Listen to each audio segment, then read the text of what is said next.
All right, good afternoon, everyone. We are going to go ahead and get started. And I just want to start by letting everyone know that this session is going to be recorded, and we are going to be putting this up on our website. So if you have to leave early, if you have colleagues who are unable to make it, all of this information will be available on our website. And this is the first time that we are presenting this information. So we just want to thank you in advance for your patience, and questions are absolutely welcome. We may not have all of the answers for you right now, but we will absolutely follow up with you.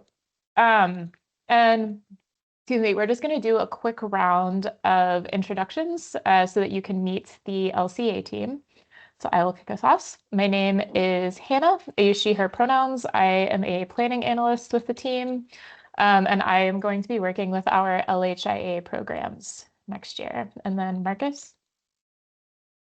Good afternoon. My name is Marcus. I am a grant program coordinator here for the Livable Communities program. I've worked a lot with the early stage grants and the brownfield grants for the program. Emily. Hi, I'm Emily Sutton. I use she, her pronouns. I'm the manager for the Livable Communities grants, and I know I've gotten to work with many of you on our homeownership grants and then the LHIA grants that go through the Minnesota Housing Consolidated RFP before, so thank you all for being here. And I'm not sure if Andrew is on right now, but we do have a new colleague, Andrew, who is going to be working with the programs next year, and he is entering into his third week on the job. So we aren't going to throw him into answering questions right now. But Andrew, if you're on the call, do you want to introduce yourself? I don't know if he is. Okay, I think he still has. Oh, I'm yeah, here. go ahead, Andrew. Yes. Hi, everyone. As Hannah mentioned, I just started with the Livable Communities program as one of the program coordinators. I recently joined this team, having spent some time with the state long-range planning team, and then before that, I spent about 7 years in Seattle working on various community initiatives, including equitable development, anti-displacement strategies, as well as equitable transit-oriented development. And I have extensive background just working with different communities and cities on capacity building, technical assistance, and I'm happy to work with you all in the future. Thanks, Andrew. We are very excited to have Andrew on the team. He's bringing a wealth of knowledge to this team. Right. To kick us off, I know many of the people on this call are familiar with the Livable Communities program, but in case we have any folks who are newer to this work and just seeking new information about these grants, we wanted to start with some background about the Livable Communities grant program. So it's a voluntary incentive program for cities and their development partners to participate in.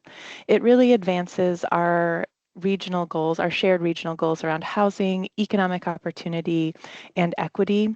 Over the last 30 years, LCA, which is what we call the Livable Communities grant in shorthand, has awarded more than $532 million in grants to over 1,400 projects. So it's a very popular program. It really tends to focus on affordable housing. We also are very interested in work that creates and preserves living wage jobs, and then, of course, through our cleanup program, increasing the region's annual net tax capacity.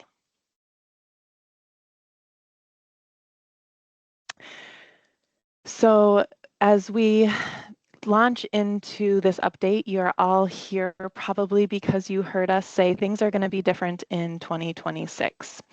So many of you helped inform the changes that are coming in 2026. We really dove into this process last year intensely in order to make sure that the program is in alignment with Imagine 2050, the new regional development guide.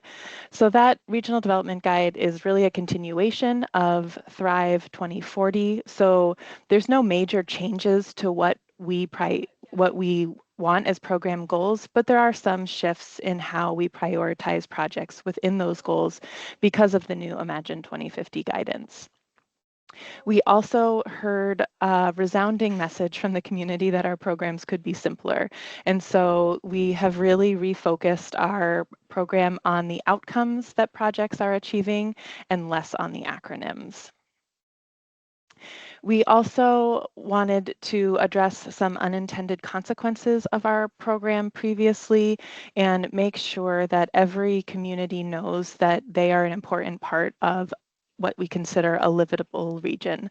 So if your project is advancing our shared regional goals, in our new structure, we really believe you'll be competitive, even if that has not been the case in previous iterations of this program.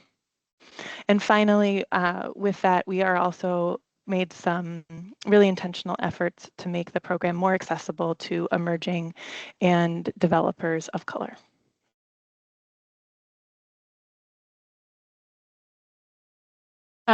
So with all of the changes that we are going to review this afternoon, there are still a number of things that are staying the same. There is going to be the same amount of money available. We still have the same priorities around affordable housing and community-driven commercial spaces. We are also going to continue to support many different stages of development, from adopting a policy all the way through construction.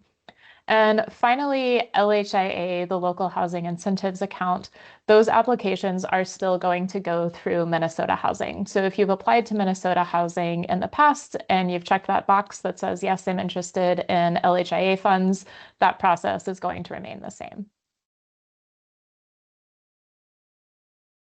So that leaves us with the changes. We have made some changes in both how we run the grant program and how we evaluate the proposals that we will receive. Notable grant program changes include the use of a single application form, unless you're applying to Minnesota Housing. This application form will be used for the following types of applications: policy development, small area planning, and development, which we will sometimes also call the construction stage. And that includes both early and late stage type of development work. There are no limits on the number of applications a city or development authority can submit. We have changed the application due dates. Applications will now be due in mid-April and in mid-October. We have added to the use of funds. So we will be creating a list of funds that we'll share with you in the coming months. We will also be using new software. So we will still be accepting our grants online, but we will be using Flux instead of web grants, if you're familiar with either of those systems. We have adopted a new reapplication policy. So if you have a project that is expecting to request funding multiple times, we can talk more about that aspect of our change outside of this webinar. And we will be using the same program guidance for the next 2 years to give everyone a chance to get used to it, including ourselves. We have also made some changes in how we will be evaluating the applications. We will be scoring all of the proposals together. Projects will be scored on their expected outcomes and quality. An advisory committee is part of the evaluation for all construction stage projects, including the investigation and cleanup projects. We'll share more about that in a moment. Overall, we expect the changes that we have made will make smaller scale projects more competitive with larger projects, and will prioritize developments led by emerging developers of color. So those are some early takeaways for you.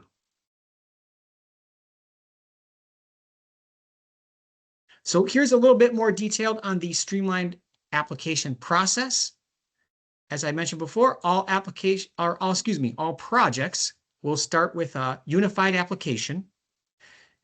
If you're applying, you'll start by describing your project, telling us how well your project met selected regional goals, and list the costs of specific activities you would like to pay using grant funds.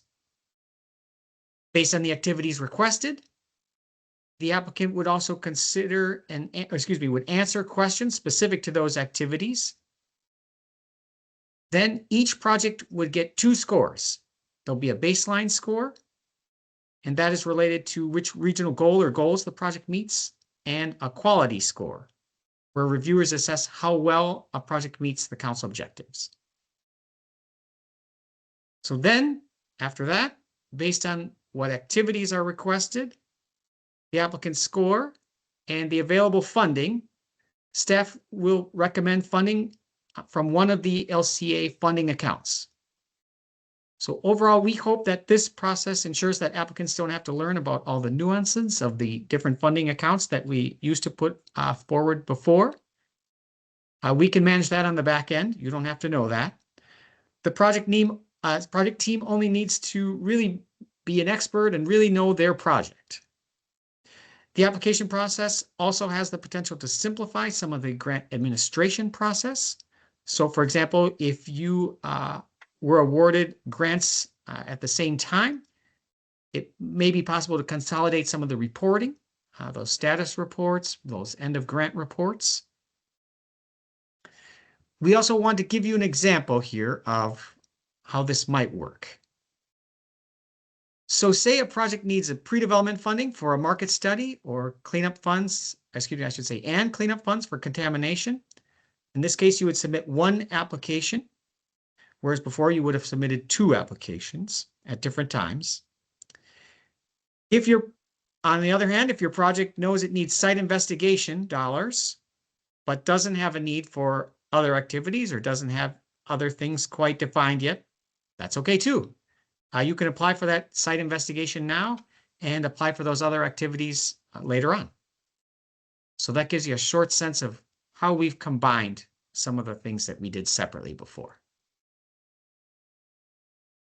All right, let's go over some eligibility requirements for all projects.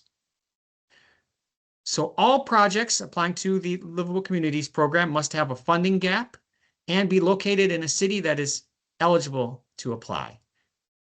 You can check if a city is participating in the LCA grant program online by going to the LCA homepage and selecting a link near the top of the page for participating cities and townships.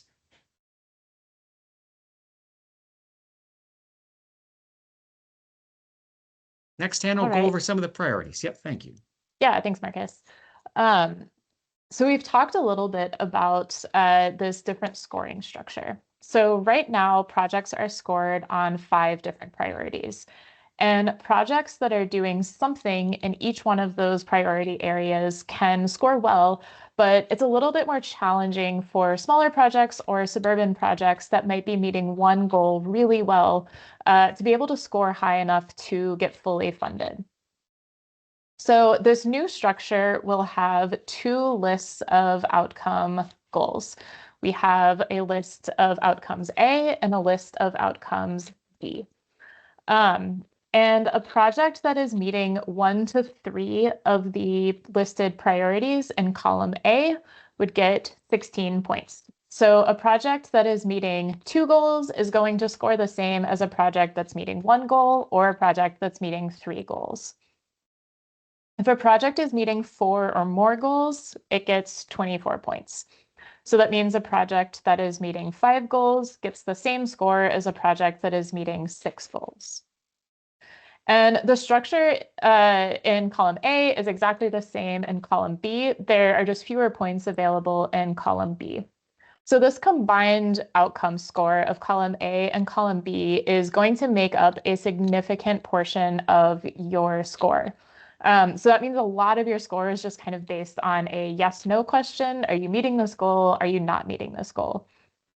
It also means that at the time that you submit your application, you are going to know about 60% of your score when you apply. And we are then going to further differentiate projects through this quality score. And this is where we are going to look at how the project is meeting your city needs, how the project is going to benefit Black, American Indian, and other communities of color, your community engagement process, things like that. The quality score does have defined criteria, and you are going to get scored on those. So this section will be more similar to how the applications are scored now, that you can get a range, let's say 0 points to 9 points on a given criterion. And we are going to go over the list of outcomes in column A and column B. But we have thrown a lot of information at you right now. So before we move into the next section of going over the details of the construction projects and then small area planning and policy, I just want to pause here and see if we have any questions before we move on. And you can come off mute, raise your hand, or just pop the questions in the chat.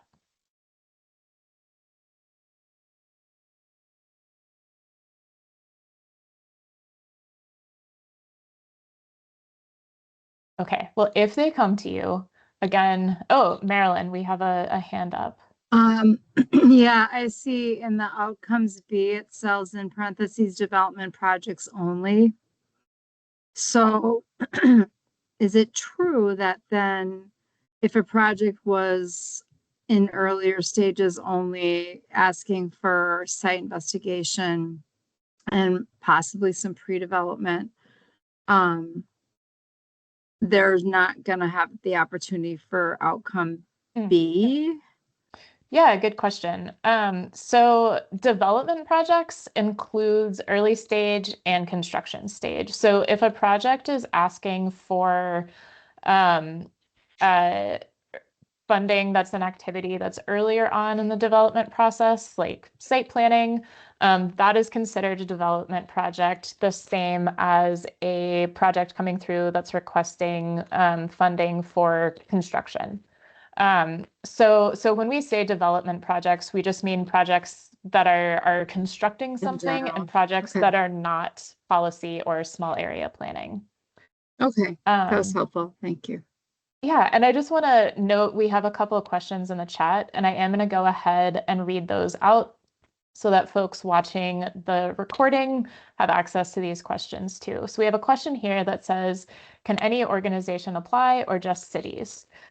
Cities, counties, or development authorities can apply. So other organizations like developers would need to apply through a public partner. And we have another question that says, does this mean development projects will typically receive a higher score than non-development projects? All development projects are going to be scored on the same criteria, but projects that are not development projects are scored on a different set of criteria, and we'll go over those later on. But development projects won't be scored against policy or small area planning. And I think that was all our questions. So as you have questions, feel free to just put those in the chat. We'll read them out, answer, so that folks watching the recording have access to those questions as well. All right, thank you for that pause, Hannah. We are going to start with the eligibility and talking about the construction stage projects. So in particular, we'll go over eligibility and the evaluation for those. And I will use the term construction stage and development stage projects interchangeably.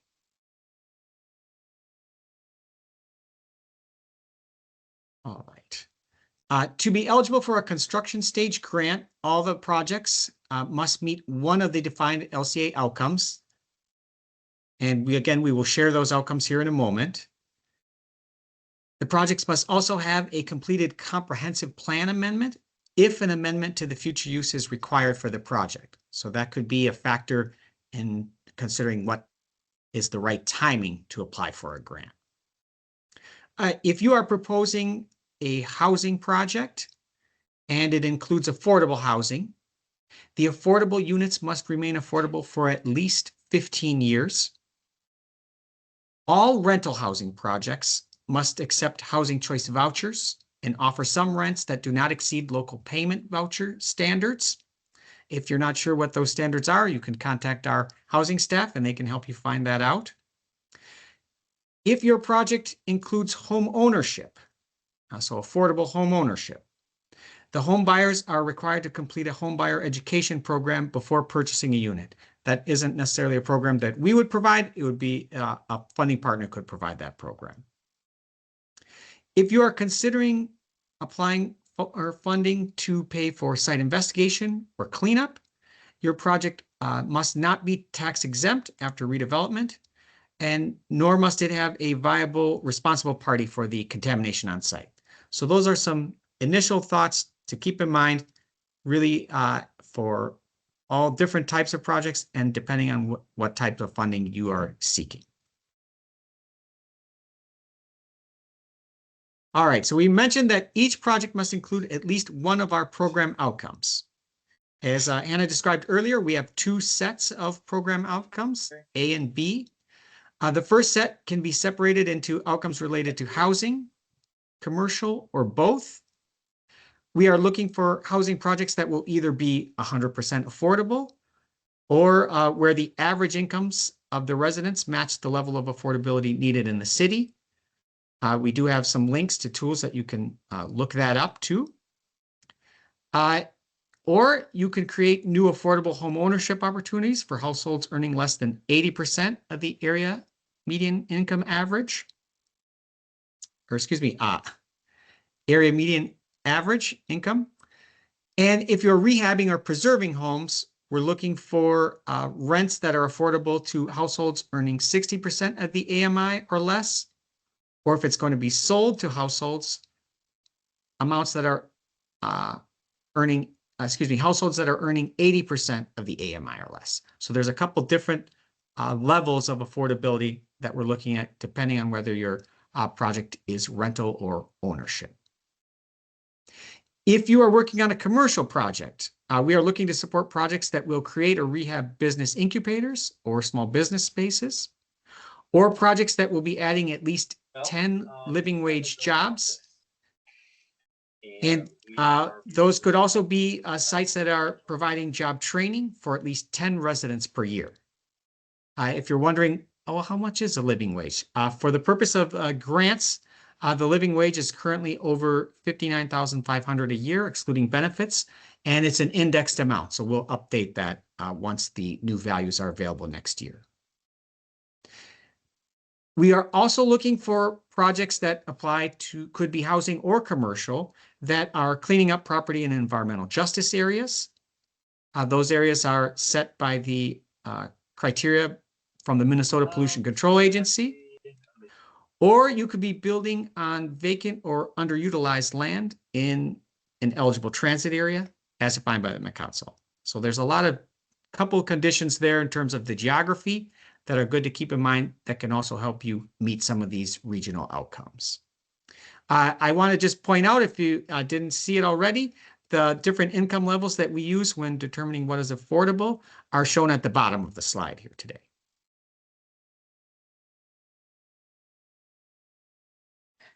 Thanks for posting that, Emily. Yeah, and as we mentioned earlier, the outcomes that are in column B are not weighted as heavily as those in column A. They're still very important. We just can't equally prioritize everything. So in column B, we're looking at things like deeply affordable units, so that would be 30% AMI or below.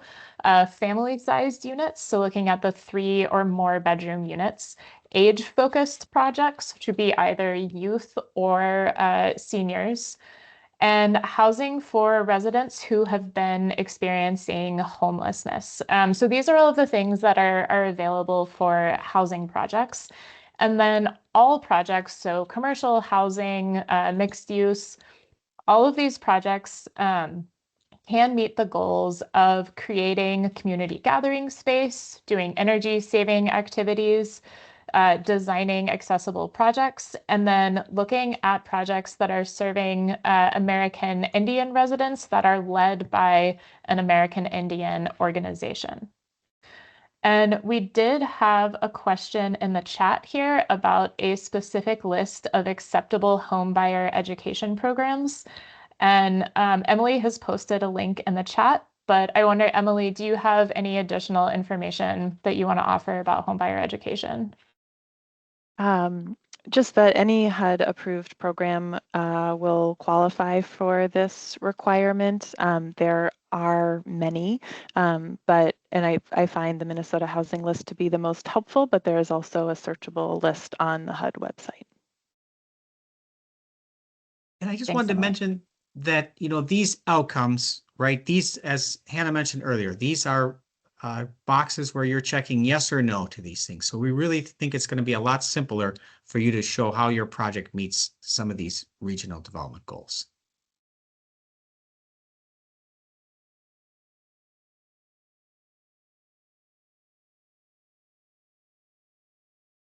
So as Hannah and Marcus mentioned, as they were going over how the projects or the applications will be scored, they mentioned that the quality score is reviewed by a panel of external reviewers known as the Livable Communities Advisory Committee. This committee is appointed by the Metropolitan Council to be our external advisors and are made up of people with a variety of different experiences and expertise. So the list is on our website, but we wanted just you to know who helps our staff review and score these applications. So we've talked about the baseline outcomes, outcomes A and outcomes B. And this quality score is where we are really going to get into differentiating projects just beyond the outcomes that are listed in the application as yes or no. And this is where we are going to assess how well you are meeting the goals that are outlined in the outcomes section. In this quality section, the city will have an opportunity to talk about why this project is important for the city. And project teams can talk about connection to transit, trails, and other uses. And most of the other criteria in this section are really around who benefits and who is represented in the project process. So as we've mentioned before, a focus in this program update is benefit for Black, American Indian, and other communities of color. So that's something that we are going to be looking specifically at as we're assessing responses to these quality score questions. And we will be offering additional guidance on what kinds of answers will score the highest. That will be included in the application. So we'll give an example response of 0 points, 5 points, and 9 points. So you can kind of gauge how well your project might be meeting these goals. We are also going to be looking at your identified sources and uses. You do not have to have committed funds. We don't score on readiness and LCA. We are comfortable being first money in. We just need to know that you have a gap and that the sources make sense for the project. So folks who have applied in the past, you might have gone through the process of entering in sources and commitment dates into web grants. This year, we are just going to be asking you to upload a pro forma. Folks that are also applying through Minnesota Housing, you'll be doing the Minnesota Housing pro forma. That is something that you can upload, and we will have a template available if you don't have a pro forma that already answers the questions that we are looking for. And finally, environmental cleanup requests are going to be scored on increase to the tax base and the level of risk that is posed by contamination. So if you are not requesting funds for cleanup, you don't need to answer those questions. If you are requesting funds for environmental cleanup, there will just be some additional questions about the contamination. So once again, before we get into the next section, I just want to pause here and see if we have any questions. And while folks are thinking about questions, we do have a couple in the chat that I'm going to read out. Can gathering space be outdoors? Yes, absolutely. The gathering space just needs to be open for the public, intended for public use. Can you give a couple examples of vacant land, underutilized land being met through infill redevelopment? So if your development site is on a vacant lot, parking lot, or sites acquired through forfeit or conveyed by another government entity, those are examples that you can consider. Right. Any other questions about development projects? Again, chat, come off mute, raise your hand.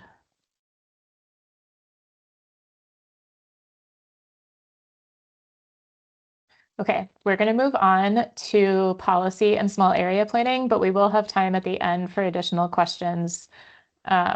So if they come up for you, don't hesitate to put them in the chat or save those for Q&A at the end. Great. So we are going to go over the policy and small area planning grants. Small area planning grants are new this year. We have not offered those in the past. We have offered the policy development grants in the past. And these grants are really for cities. So typically development teams would not be applying for policy or small area planning grants. The policy program is staying largely the same. If you've applied for a policy grant in the past, the process will look fairly familiar to you. Your policy needs to meet one of the outcomes listed in the scoring criteria, and the policy needs to be presented to your city for adoption. It does not have to be adopted. The policy doesn't have to be adopted. We know that you as city staff do not have control over your city council. But we also assume that you would probably not pursue a policy that you expect to not be adopted. So we just need to know that that policy has been presented for adoption. Policy and small area planning grants are fairly different from development projects. So those baseline and how the quality scores are going to include different factors. The scoring structure is the same as construction projects, though. So you'll see that we still have the outcome score, check yes or no, and then the quality score, which is going to be more narrative responses. For the policy development program, meeting more goals does not mean more points. We expect policy applications to really be focusing on one goal. So those applications are really going to be differentiated in the quality score, which is pretty similar to how we currently score. We are going to continue to prioritize cities with a lower net tax capacity, really with the intent of reaching smaller cities who might have less capacity for grant writing and policy change work.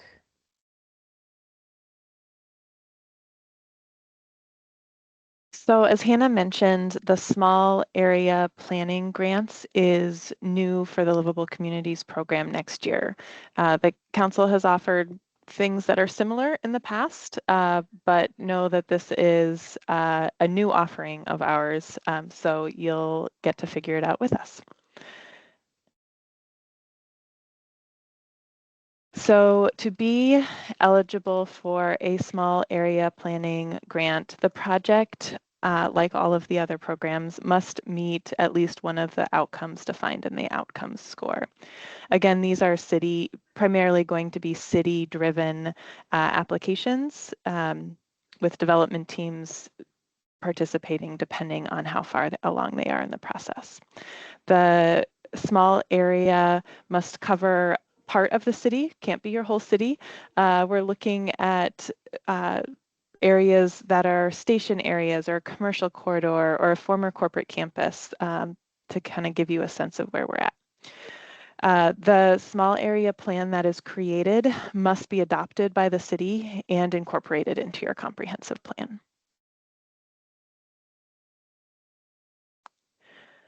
So for the small area planning projects scoring on the outcomes, this is similar to how the development projects, those construction stage projects that Marcus was talking about, are scored. So if you meet 1 to 3 of the priorities, you'll get 16 points, 4 or more, 24 points. But we're not expecting you to do all of these, doing one well is good enough.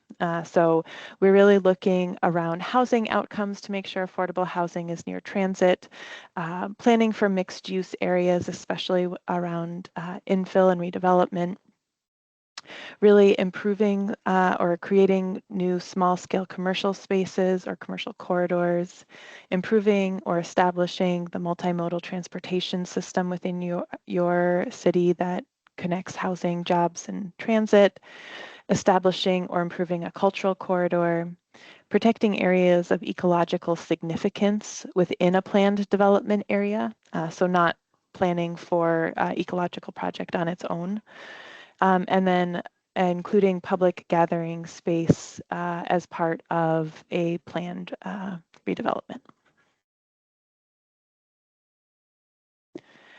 The quality score for the small area planning projects are very similar to how the policy projects have been scored as well.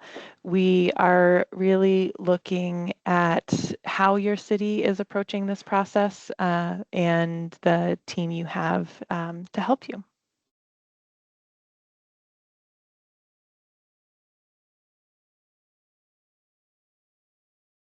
So there are a few funding limits that we'd like you to keep in mind.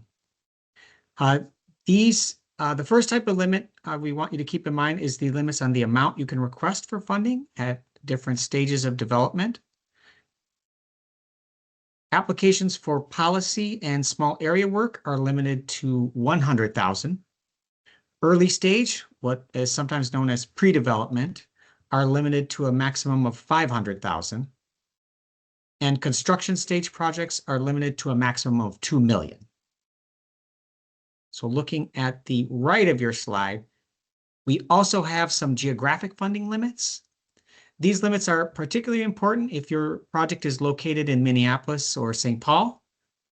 LCA funding awarded for non-cleanup activities will be limited to 40% or less in those cities. And funding used for investigation or contamination cleanup will be limited to 75% or less in Minneapolis and St. Paul. Now, for all locations, no more than 50% of the funding will be awarded to a single city.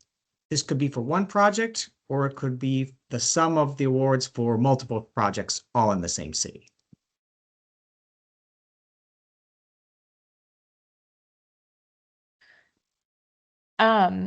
So we are going to update the amount of funding that we have early next February. Those of you who might be familiar with the programs, you know that when we release program details, we usually also release specific amounts of funding. This year, because we're making so many changes, we wanted to get the program details out there as early as we could, so we can go over them. We can answer a lot of questions, work with project teams, but we won't know the specific amounts of funding that we have available until early next year. We anticipate it being about the same amount of funding that we have had pretty consistently, which has been around $28 million.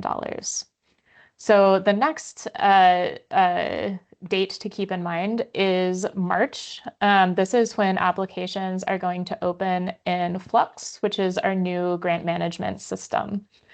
We will be offering training on Flux, hopefully early next year, as soon as we have that training available. Staff are still getting trained on the system, so we are definitely not in a position to train anyone else on the system. But as soon as we have that available, we will be offering training on Flux.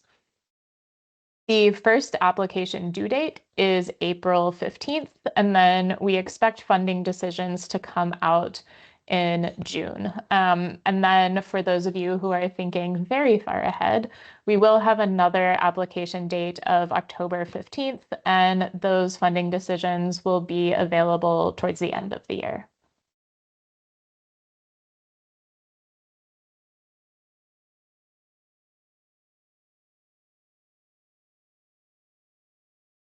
And so Hannah and I have mentioned kind of throughout this separate process with the Minnesota Housing Consolidated RFP. where the Met Council is a funding partner there and awards funding from our local housing incentives account, which people may know as LHIA. So this process is largely staying the same, but we wanted to make sure that we covered it here with you today in case this is what you're looking at for 2026.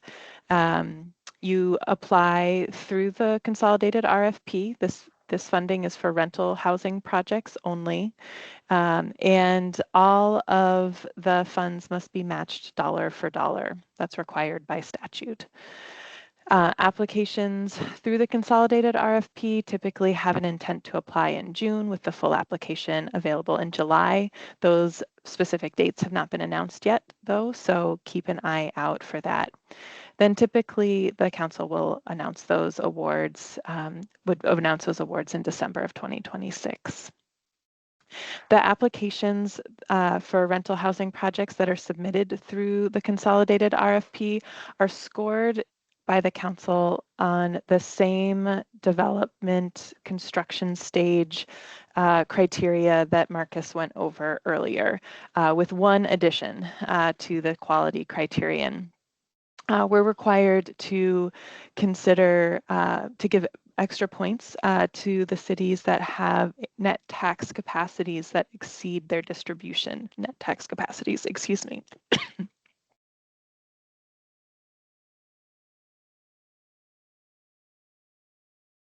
But I think that wraps up the LHA slide. And I'm going to jump in on going over post-award considerations.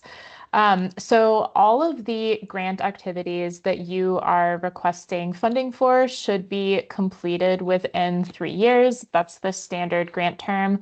But we do have an option for up to a 2-year extension if that's needed. So if you are making progress on the project, we know that things come up in development projects. We typically approve 2-year extensions as long as you're making progress on the project. All of the activities are on a reimbursement basis. So once you complete an activity, you will send documentation of that activity to our grants administration team. They will review that, and then the payment will go to the city, and then the city will disperse that payment to the development team. As far as reporting goes, there are semi-annual reports that are required. They are fairly short, and then we do have a final report that is due at the end of the grant. So you finished all of your activities, you close out, there will be a final report. The final report is going to be more robust than final reports have been in the past. So we'll be asking a few more questions in the final report. And we also just want to note, like I said, with the extensions, we know that projects change. Development, there can definitely be surprises.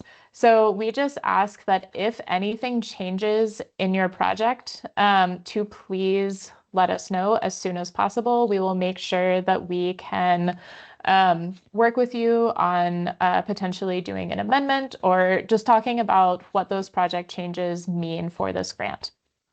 And as you have openings or groundbreakings, please let us know. We would love to come and celebrate those projects with you. And I'll add one thing about that. You know, we do have these longer time frames for to complete your project, but of course you are welcome to do it early. You don't have to wait the full term or the full 5 years. We welcome you to work at the pace that's right for you.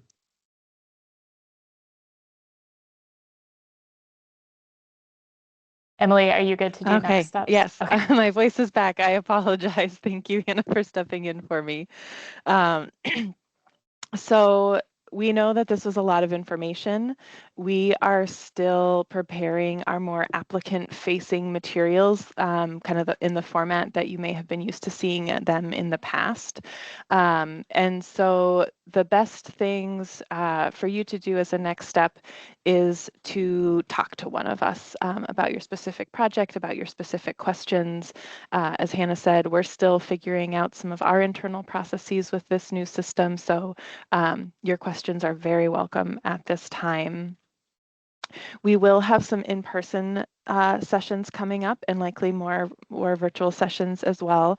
But you are welcome to join us in December and January for some in-person time. It'll be largely the same presentation, but as we will continue to kind of refine it as we want to respond to everyone's questions. Also, make sure you're signed up to get our email updates, and I'll put these links in the chat. But we send out pretty regular emails about what's going on with our programs, and so you can get that directly into your inbox. And then finally, making sure that in early 2026, you look for that announcement about Flux, the new grants management and application system that we'll be launching. So we're making all the big changes at once. We know it's fast, and it is there's a few pinch points along the way, and so we really appreciate your partnership in walking alongside us as we go through all of this. Thanks, Emily. We have about 15 minutes for questions, and as folks are thinking about questions, I'm going to read through some things that have come up in the chat, so folks who are watching a recording still have these questions. So here we have a question: can we request grant funds for policies or small area plans that are incorporated as subtasks in a bigger project, such as the comp plan update? Yes, as long as those policies or plans are adopted or incorporated. We have another question here about applications for cities that require a pre-application. So Minneapolis and St. Paul both do require a pre-application. There is just a lot of interest in those cities. So the cities will go through and decide which applications they are going to sponsor and put forward to us. There is not a limit on the number of applications that the cities can submit. We used to have a limit for some of the programs.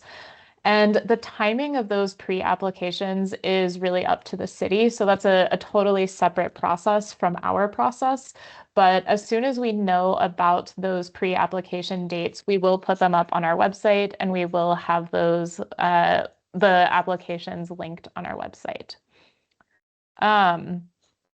And we have a question here about student housing. About dormitory housing projects. We have done single room occupancy projects before, so SROs.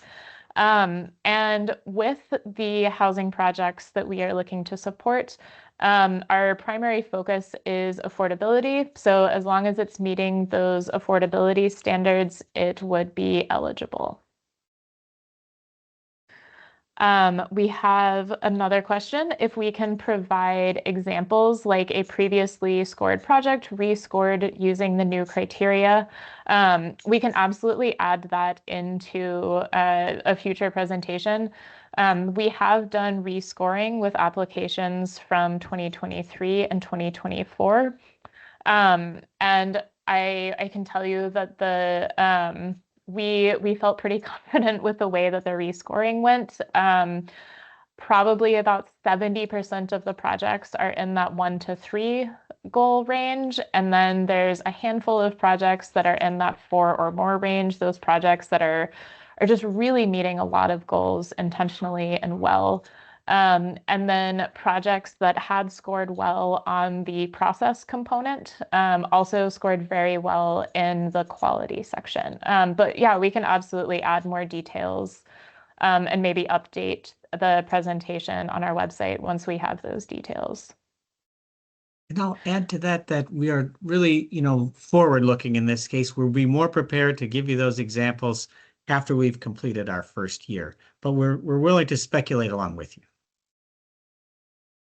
Yeah, thanks, Marcus. So another question here: does the whole apartment building have to be affordable, or can it be mixed? The building absolutely can be mixed income. We will just look to see if the unit affordability bands average out to an affordability band that is needed in the city. So on our website, and I think that link might be in the chat here, You can check to see what the city's progress is on meeting their affordable housing need. And it is updated, so you can track how the city is progressing on meeting those needs. If the city has already met a need for an affordability band, so let's say the city has already met the need for 51 to 80% AMI units, a project coming in through our program would not be able to claim the goal of 100% affordable. So we're really looking at those projects that are meeting affordability bands that still have need in the city where the project is located. Right, and folks are welcome to come off mute and ask questions as well.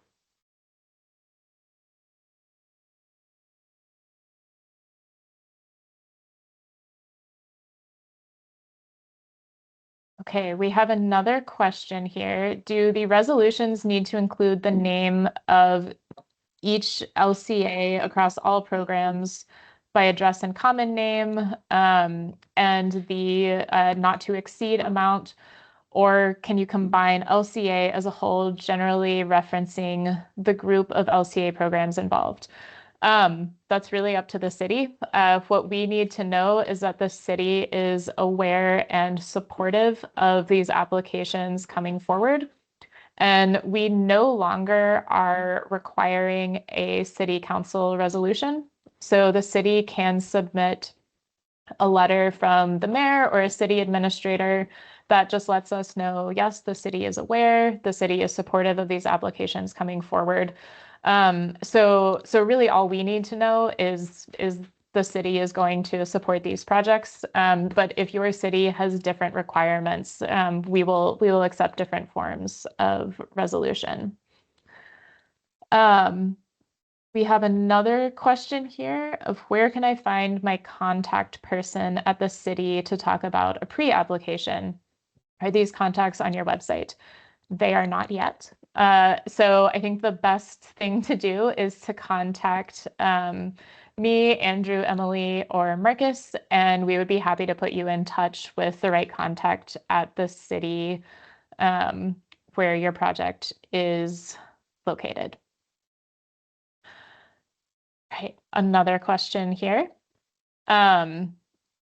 For cleanup and brownfield related grants, will MPCA RAP approvals be required prior to the application deadlines? Marcus, you've answered this one in the chat, but I'm going to see if you have any more that you want to add on to that, any more explanation. Sure. So it is acceptable to submit your RAP approval letter by 2 weeks after the application deadline. That would be the May 1 or November 1, so that they better align with other funding requirements from programs that we often collaborate with, such as DEED or some of the Ramsey or Hennepin County programs. So that's perfectly fine. Thanks, Marcus. All right, and this is, I believe, the last question that we have right now in the chat.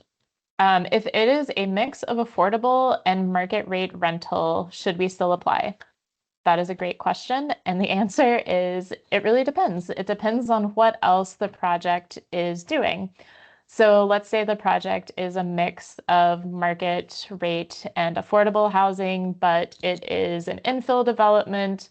It's mostly 3 bedrooms and it has a lot of energy efficiency components integrated into the project. That project would still be meeting goals that have been set out by the program, could still be competitive. So I think the best thing to do is if you have questions about how competitive your project might be, I would recommend, again, reaching out to one of the program staff. We would be more than happy to talk through your project with you.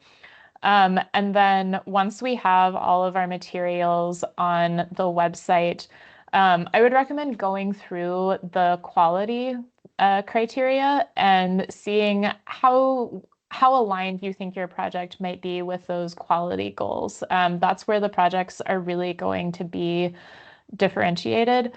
And thinking through those quality questions is, I think, going to be really helpful for project teams. And we are going to have that information up on our website as soon as we can. But right now, we have a staff report of the information that was presented to council when these program components were adopted, and that outlines everything that was in this presentation. This presentation will also be available on our website. So there are a couple of ways that you can go through and still get that information.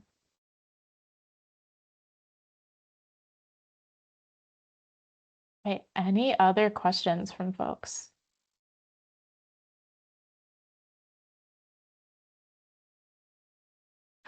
All right, I am going to turn it over to my colleagues and see if there's anything else that you want to add.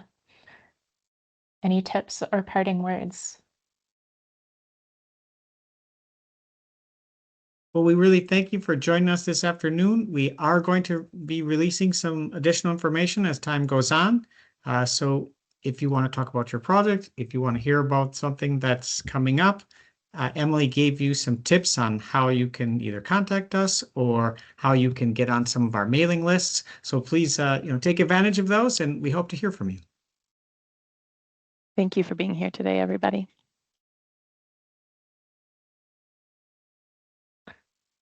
All right, well, thank you all so much. Again, please do not hesitate to reach out.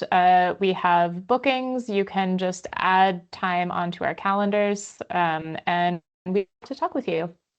So thanks, everyone.